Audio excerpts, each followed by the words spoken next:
많은 분들이 신앙생활을 할 때 어려운 것 중에 하나가 가장 큰 관문이 믿음일 겁니다. 그 믿음이라는 것이 내 안에 없으면 백날 첫날 교회를 와봐도 전혀 와닿지도 않고 들리지도 않고, 와닿지 않고 들리지 않으면 내 삶에 아무런 변화가 일어나지 않기 때문에 그러면 이제 교회를 나가다가 지치게 됩니다. 그리고 이제 교회에서 자꾸 봉사를 하다 보면 신앙이 늘게 된다라고 이렇게 조언을 듣게 되고, 얼떨결에 봉사를 시작하다가는 오히려 그것 때문에 시험이 들어서 아예 교회 자체를 끊어버리는 분들도 지금까지 저는 숱하게 많이 봐왔습니다. 그걸 보면서 목회자로서, 성도로서 정말 안타깝고 그 영혼을 붙들고 싶지만 그것도 인간의 뜻대로 되는 것이 아니기 때문에 하나님께 맡길 수밖에 없는 것이죠. 그렇게 믿음이라는 것이 간단한 문제가 아니라는 것을 여러분이 인식하시고 교회를 나오신다면 신앙생활은 진지해야 된다라는 결론을 먼저 내리고 시작하시면 좋겠습니다. 그 진지함은 우리로 어떤 자세를 갖게 하냐면, 적어도 기독교의 진리를 전하는 성경에 대해서 궁금함을 갖게 됩니다. 도대체 이 사람들은 뭘 믿는 것이며, 도대체 성경이라는 책은 뭘 가르치는 것인가? 이거를 구체적으로 진지하게 들여다보지 않고 신앙생활을 한다는 것은 죄송합니다, 말이 안 됩니다. 그것은 그냥 죄송합니다, 시간 낭비일 수 있습니다. 그런데 성경을 마음을 먹고, 진지한 마음을 먹고 성경을 딱 폈는데 엄청난 거부 반응이 일어나기 시작합니다. 왜냐하면 성경에 나오는 모든 이야기들이 헛맹랑한 이야기처럼 들리고 굉장히 극화되고 미화되고 신화화된 이야기처럼 들려오기 때문입니다. 그래서 믿음이 없는 상태로 성경을 폈다가는 창세기를 넘기기가 쉽지 않습니다. 또는 신약부터 폈다가는 마태복음을 끝내지도 못한 채 성경책을 덮어버리는 분들도 많이 봐왔습니다.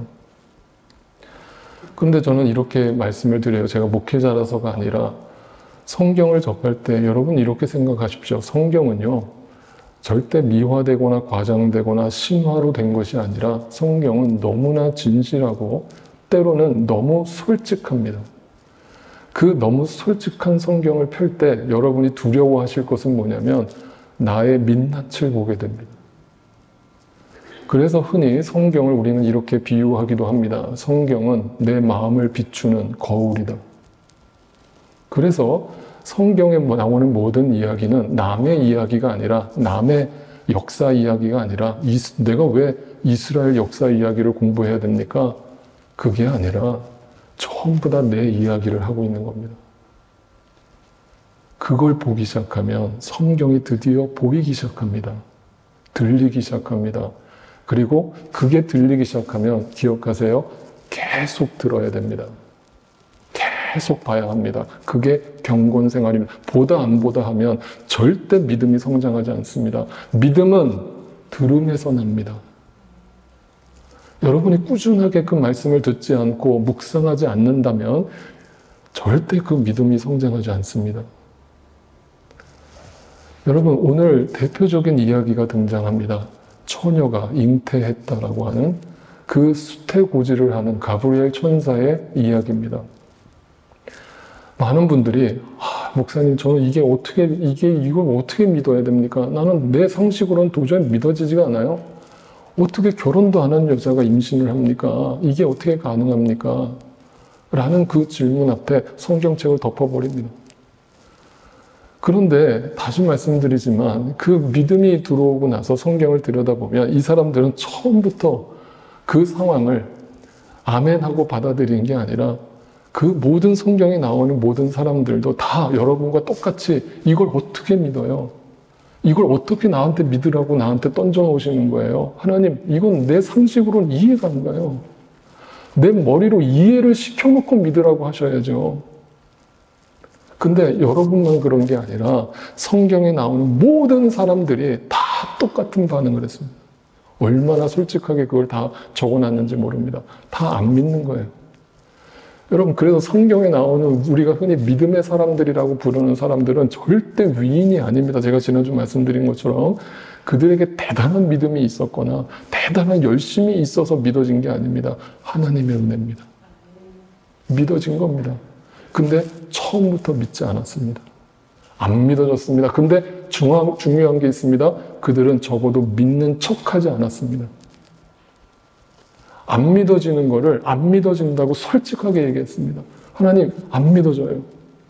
이걸 어떻게 믿으라는 거예요? 이 21세기에 이렇게 과학이 발달한 시대에 이 허무맹랑한 이야기를 믿으라는 걸 이걸 어떻게 믿으라는 거예요? 다 솔직했습니다. 하나님 앞에. 그런데 하나님이 그때마다 주시는 응답은 기다려. 내가 너에게 보여줄게. 이게 사실이라는 거 보여줄게. 믿어지게 해줄게.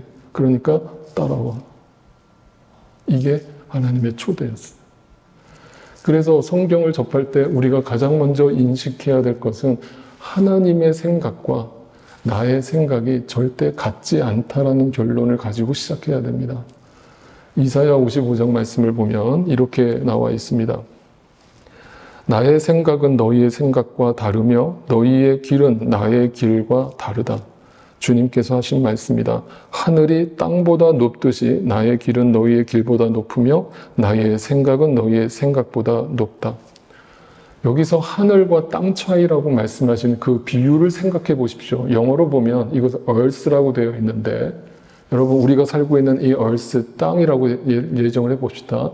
하늘이라고 하는 것은 저 대기권만을 하늘이라고 부르는 것이 아니라 저 대기권 바깥에 저 우주 공간으로 넘어가서 한도 끝도 없이 펼쳐진 이 광활한 우주의 끝까지 그것이 하늘이라고 가정해 보십시오. 저 우주 끝에서 우리를 다 관찰하고 계시는 그 하나님의 생각과 고작 이 지구라고 하는 그 미국이라고 하는 뉴저지라고 하는 땅덩어리에 살고 있는 저 우주 끝에서 보면 점 하나에 불과한 먼지에 불과한 나의 머리로 판단하는 것이 어떻게 같을 수 있습니까? 그런데 인간들은 내 머리로 그 하나님을 안다라고 얘기합니다. 그리고 그 하나님을 내가 이해했다라고 얘기합니다. 그리고 또 어떤 사람들은 내가 이해가 안 되니까 안 믿겠다고 얘기합니다. 제가 분명히 말씀드립니다. 하나님이라는 존재는 여러분의 머리로 제한받으실 수 있는 분이 아니고 여러분의 머릿속으로 판단하실 수 있는 분이 아니고 여러분의 머리를 상상을 초월하는 하늘과 땅 사이에 계시는 하나님이신 줄 믿으실 수 있기를 바라요. 이 믿음이 없이는 성경을 아무리 읽어봐야 안 읽혀집니다. 그러면 여러분의 인생도 마찬가지입니다. 그 하늘 끝에 계신 하나님의 생각과 고작 이 땅에 머물고 있는 나의 생각이 나의 계획이 어떻게 같을 수 있겠습니까? 그러면 믿음으로 하나님을 바라본다라고 하는 것은 다른 게 아니야. 그 나의 머리를 뛰어넘는, 나의 상상을 뛰어넘는 그 하늘 끝에 계시는 하나님을 바라보고 그 전지전능하신 하나님을 바라보고 그 하나님께 나의 인생을 맡기는 거예요. 그게 믿음의 시작입니다. 그런데 우리는 다시 말씀드리지만 다 그 하늘 끝을 보지 못합니다. 그래서 그 하나님과 우리의 사이에 엄청난 갭을 느끼면서 고통스러워합니다. 혼란스러워합니다. 그러니까 예수님의 수제자가 있었죠. 누굽니까? 베드로입니다. 그 베드로가 예수님을 그 가이사랴 빌립보라는 도시에서 황제의 도시에서 그 예수님께 위대한 신앙 고백을 하지 않았습니까? 주여 주님은 그리스도시요 살아계신 하나님의 아들이십니다라는 믿음의 고백을 했어요. 그러니까 예수님이 그 베드로를 칭찬하면서 뭐라고 합니까? 바요나 시몬아 복되도다. 이것을 너에게 알려주신 분은 네가 아니라 네가 믿은 게 아니라 하나님이 알게 해주셨다. 믿어지게 해주셨다. 복되도다. 그런데 그 칭찬을 듣자마자 베드로가 바로 그 다음에 어떤 고백을 합니까? 예수님이 베드로한테 제자들한테 이렇게 얘기하죠. 얘들아 모여봐. 내가 이 땅에 온 목적을 이제부터 설명할게. 나는 너희를 이 세상에서 잘 먹고 잘 살게 하려고 이 땅에 온 게 아니야. 나는 너희의 모든 연약함과 죄를 다 십자가에서 짊어지고 죽기 위해서 왔어. 나 십자가에 죽을 거야. 누가 반응했습니까? 예수님의 수제자였던 베드로가 이렇게 반응합니다. 주님, 무슨 말도 안 되는 소리예요. 여러분 그때 마태복음에 가서 성경 다시 읽어보세요. 그때 어떻게 되는 줄 아세요? 베드로가 예수님의 멱살을 잡았습니다.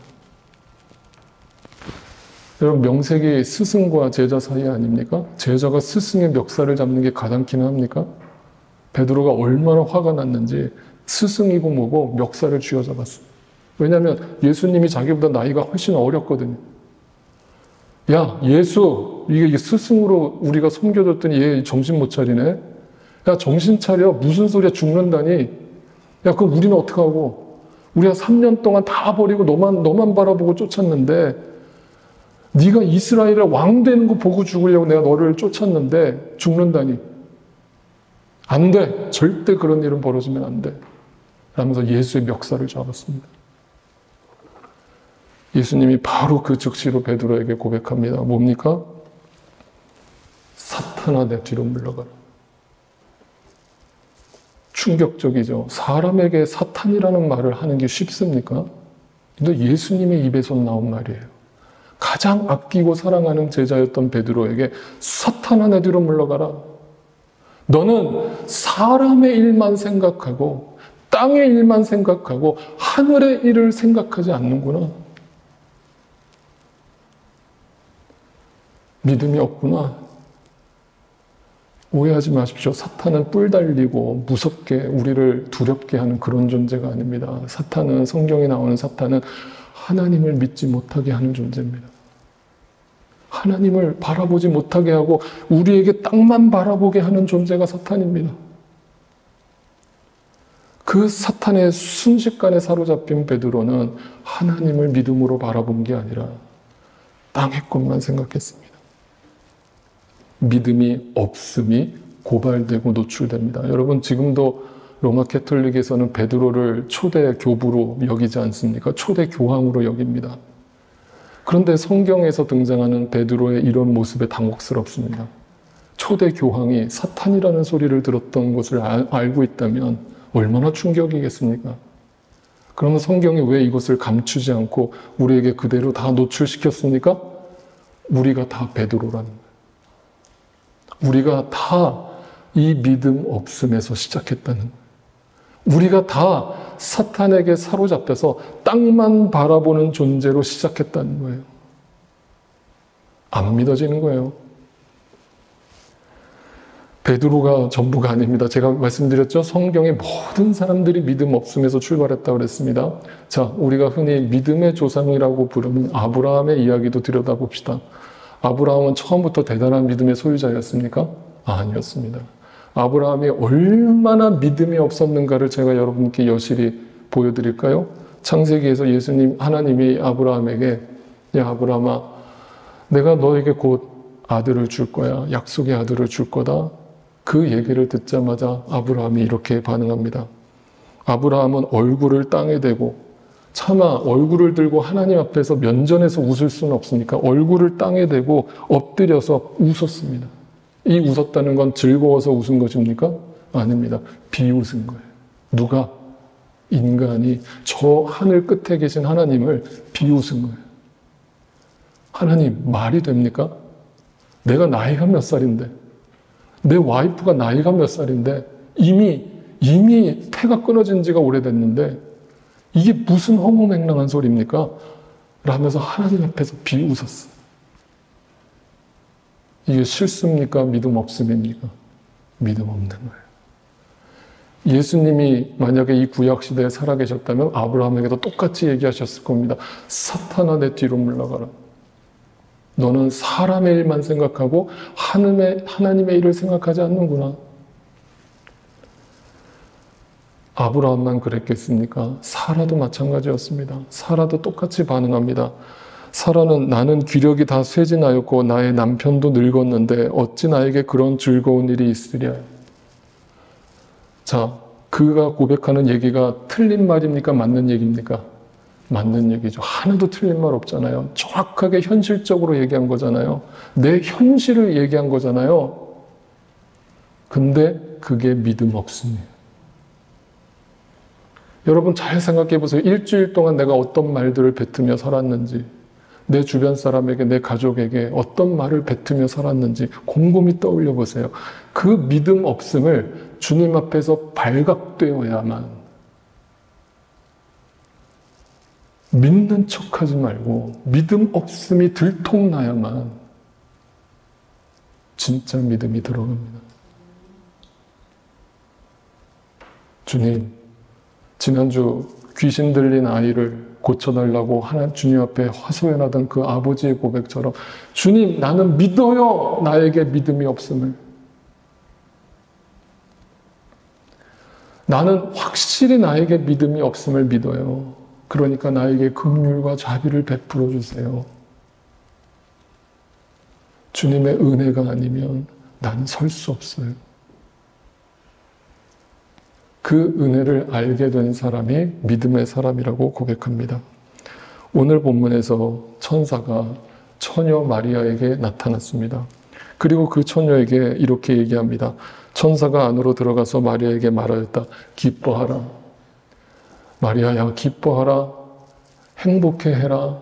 이제 너에게 복된 일이 벌어질 거다. 즐거워해라. 은혜를 입은 자야, 주님께서 그대와 함께 하신다. 얼마나 축복된 말입니까? 근데 여러분, 이 말을 듣고 있는 당사자인 마리아 입장에서 생각해 보세요. 여러분, 2000년 전입니다. 여자가 결혼도 안 했는데 지금 요셉과 약혼 상태인데, 실제로 약혼이지만 실상으로는 결혼, 이미 혼인신고 끝난 거예요. 결혼한 상태입니다. 결혼한 상태인 여자가 결혼식도 치르지 않았는데 혼전 임신을 했다?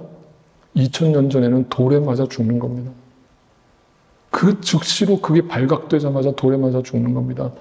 여러분, 마리아 입장에서 이 얘기는 절대 기쁜 소식 아닙니다. 아니, 천사야, 지금 무슨 노망 나셨습니까? 지금 저를 어떻게 만드시려고 이런 일을 벌이시는 거예요? 이게 말이나 됩니까? 나 지금 결혼식도 아직 올리지 않은 처녀입니다. 근데 왜 하필 납니까? 아니, 내 주변에 결혼한 여자들이 허도가 없나 많은데 저렇게 많은 여자들 다 내버려 두고 왜 결혼도 안 한 납니까? 그걸 어떻게 나보고 기뻐하라는 겁니까? 근데 중요한 단서가 있어요. 은혜를 입었다는 거예요. 지난주 말씀과 동일하죠? 노아가 왜 주님 앞에 쓰임을 받을 수 있었다고요? 노아에게 어떻게 믿음이 허락 가능했다고요? 주님 그 당대에 유일하게 주님의 은혜를 입었다. 그 은혜를 알고 은혜를 입은 자, 그래서 기뻐하라는 거예요. 근데 그 기쁨은 단지 감정적인 기쁨을 말하는 게 아니죠. 자, 또 한 가지는 이 마리아는 이거 아이를 달라고 기도한 적이 있습니까? 없습니까? 있어요? 없어요? 없어요. 여러분, 처녀가 아이를 달라고 기도할 이유가 없잖아요.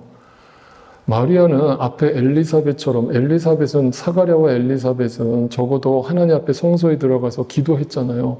주여, 우리 와이프 긍휼히 여겨달라고, 우리 와이프에게 아이를 좀 허락해달라고 간구했어요. 그런데 마리아는 자기가 그걸 하나님 앞에 기도한 적도 없어요. 그런데 그 은혜가 일방적으로 찾아왔어요. 나에게 그 믿음을 달라고 하나님 앞에 기도한 적이 없어요. 내가 교회 나가게 해달라고 기도한 적이 없어요.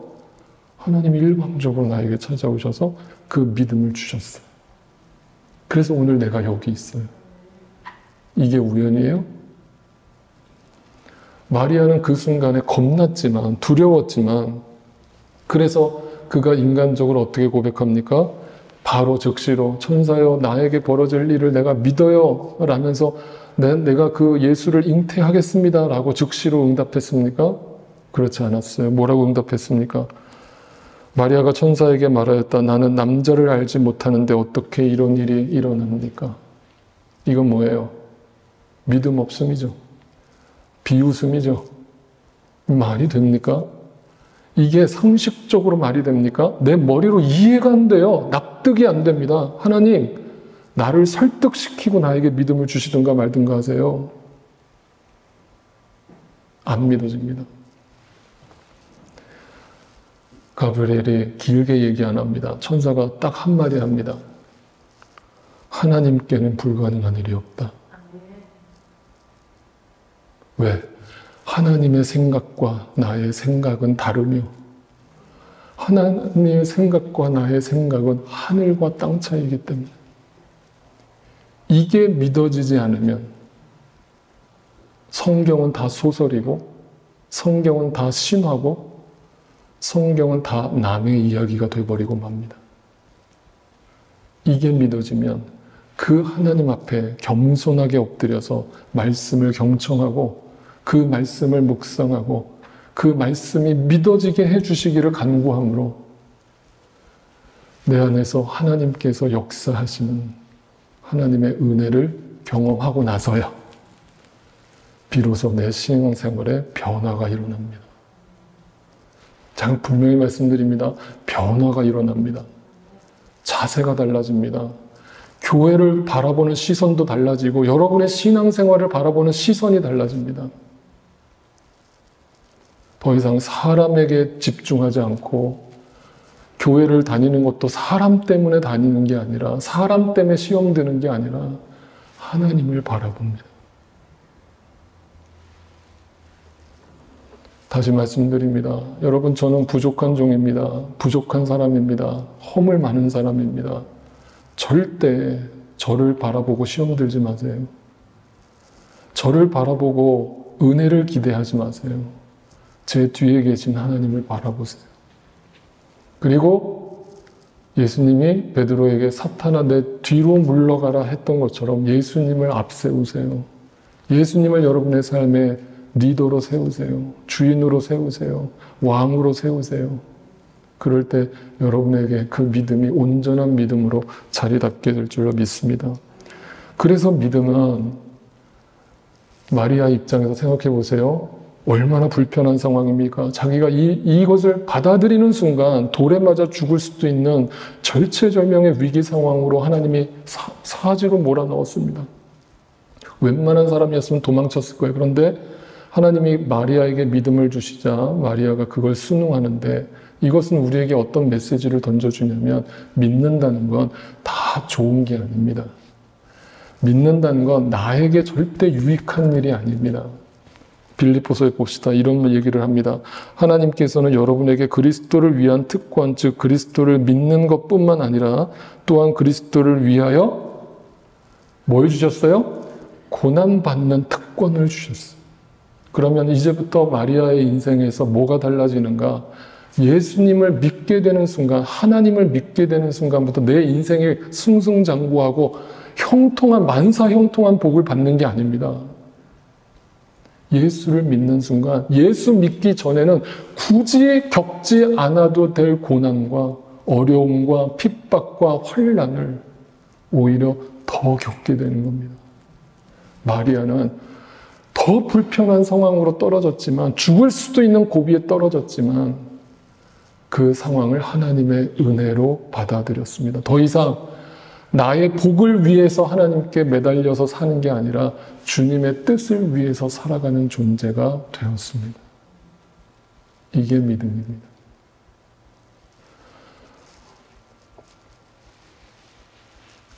그래서 믿음, 신앙과 그런 샤머니즘적인 미신은 근본적으로 다른 것입니다. 미신은 나에게 있는 것을 사용해서 물질과 나의 의지와 노력을 사용해서 신이라는 존재를 얼르고 달래서 내가 목적하는 바를 얻어내고 이루어내는 것에 목적이 있는 것이 미신이라면 신앙은 나의 것을 날마다 죽임으로 나를 날마다 죽임으로 자기를 부인함으로 주님 앞에서 나를 내려놓음으로 그분의 뜻을 이루어가는 겁니다. 그러니 믿는 자에게 고난은 절대 고난 자체일 수 없는 겁니다. 미우라 아야코라고 하는 일본의 그 빙점이라고 하는 유명한 소설을 쓴 소설가가 있습니다. 이 미우라 아야코는 유명한 또 신실한 크리스찬이기도 합니다. 이 사람은 지금 세상을 떠났습니다. 근데 세상을 떠나기 전에 7년 동안 암투병을 했습니다. 너무나 고통스럽고 온몸이 삐쩍 말라서 뼈밖에 남지 않은 상태로 하루하루를 연명했습니다. 그리고 죽기 전에 여러 가지 합병증까지 도발해서 말로 다 할 수 없는 고통을 겪으면서 생을 마감했습니다. 그런데 이 미우라 아야코가 죽기 전에 빙점이라고 하는 소설을 남겼는데 그 소설 중에 그가 고백한 기도의 문구가 남겨져 있습니다. 그가 그 고난을 겪으면서 하나님을 더 진실되게 만났음을 이렇게 고백하고 있습니다. 병들지 않고는 드릴 수 없는 기도가 따로 있습니다. 병들지 않고는 들을 수 없는 말씀이 따로 있습니다. 병들지 않고는 볼 수 없는 얼굴이 따로 있습니다. 병들지 않고는 나아갈 수 없는 성소가 따로 있습니다. 아, 나는 병들지 않고는 인간이 될 수조차 없었습니다.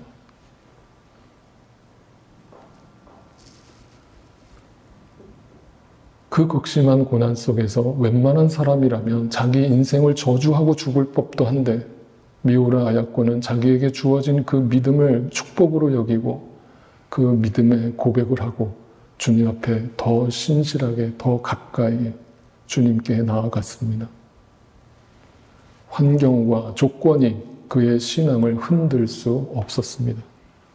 왜냐하면 그는 하늘과 땅 차이, 그 하나님의 생각과 나의 생각이 하늘과 땅 차이임을 알았기 때문에 오늘이라는 시간 속에 절망할 수 없었고, 나의 인생을 계획하고 나의 인생의 목적을 갖고 계시는 하나님께서 나를 어떻게 인도하고 계실지를 분명히 믿음의 눈으로 바라봤기 때문입니다. 그래서 마리아는 어떻게 나에게 그런 일이 벌어집니까? 이게 상식적으로 어떻게 가능합니까? 라고 믿음 없음으로 시작했다가 주님이 하나님 앞에서 불가능이란 없다라고 하는 그 믿음을 부여잡게 되자 그 상황을 받아들입니다. 그 상황이란 죽을 수도 있는 상황이었습니다. 그리고 이렇게 고백했습니다. 마리아가 말하였다. 보십시오. 나는 주님의 여종입니다. 당신의 말씀대로 나에게 이루어지기를 바랍니다.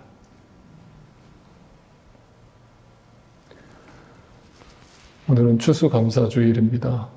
좀 무거운 얘기인 것 같지만 이 말씀을 깊이 생각해 보십시오. 여러분의 감사가 단지 조건과 상황에 맞춰져 있는 감사라면 그것이 과연 신앙에 기반한 감사인지 아니면 여전히 내 바라는 소원인지, 혹여나 내가 미신처럼 그 하나님을 믿고 있는 것은 아닌지, 내 감사의 이유가 그렇게 미신적인 하나님을 찾으면서 나오고 있는 것은 아닌지, 나의 감사는 어떤 감사인지. 이 한 해 동안에 우리에게 수많은 일들이 있었습니다. 그걸 돌이켜보면서 아까 우리가 찬양한 것처럼 슬플 때나 기쁠 때나 어려운 일이 찾아올 때나 기쁜 일이 찾아올 때나 어떤 상황 속에서도 하늘과 땅 차이인 그 하나님의 생각이 나의 생각을 초월하고 상상을 뛰어넘는다는 것을 인정하시고 그 하나님께 나의 모든 인생을 태바로서 방주로서 띄우실 수 있기를 주님의 이름으로 축복합니다. 다 자리에서 일어나시겠습니다.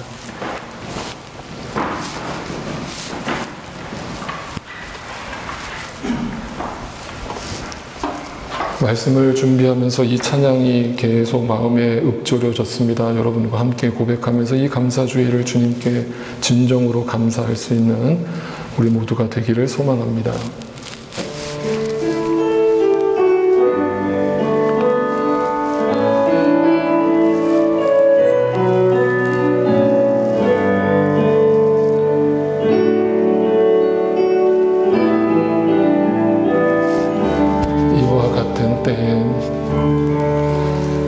이와 같은 때에 난 노래하네 사랑을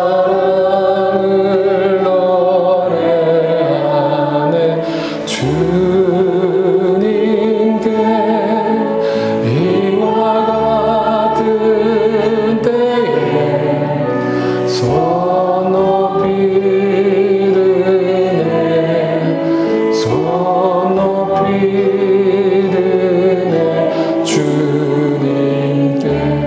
다시 한번 이와 같은 때에 난 감사하네 이와 같은 때에 난 감사하네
위해서 기도해 드리겠습니다. 가슴에 손을 얹고 주님 앞에 겸손히 서십시오.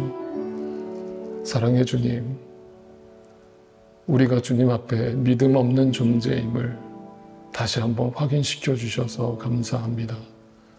절대 그 믿음이라는 게 나로부터 출발하지 않아서 다행입니다. 나로부터 출발했다면 오래 가지 않아서 멈췄을 것이고, 얼마 가지 않아서 시험이 들었을 것이고, 얼마 가지 않아서 교회를 떠났을지 모릅니다.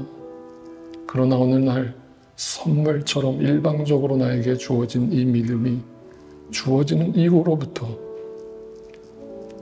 어렵고 힘든 순간들이 너무나 많았지만 내 머리와 이해로 도저히 이해되지 않고 납득되지 않던 일들이 너무나 많아서 때로는 하나님과의 관계를 소홀히 여기고 하나님과의 만남을 귀찮게 여겼던 그런 나였으나, 그럼에도 불구하고 나에게 주신 이 믿음이 주님으로부터 왔음을 믿기에, 주님께서 나의 손을 꽉 붙들고 계심을 믿기에 오늘 내가 여기 서 있음을 주님 앞에 고백하고 주님께 찬양과 영광을 올려드립니다. 주님, 앞으로도 나의 그 믿음이 주님 안에서 조금씩 성장하게 도와주시고 이끌어 주시고, 나의 생각과 주님의 생각이 하늘과 땅 차이라는 것을 인정하고 주님 앞에 겸손히 엎드릴 수 있는 저희 모두가 되게 하여 주옵소서. 우리 가운데 아직까지 그 예수님을 인격적으로 만나지 못한 지체가 있다면 주님, 이 추수감사절에 저에게 감사의 이유가 되어주시고 저의 인생의, 저의 영혼의 주인이 되어주셔서 그의 굳은 마음을 녹이시고 그 마음의 문을 여셔서 주님께서 그 심령의 왕이 되어주시고 주인이 되어주심으로 그 주님을 함께 믿음으로 고백하고 함께 이 십자가의 길을 기쁨으로 걷게 이끌어 주옵소서.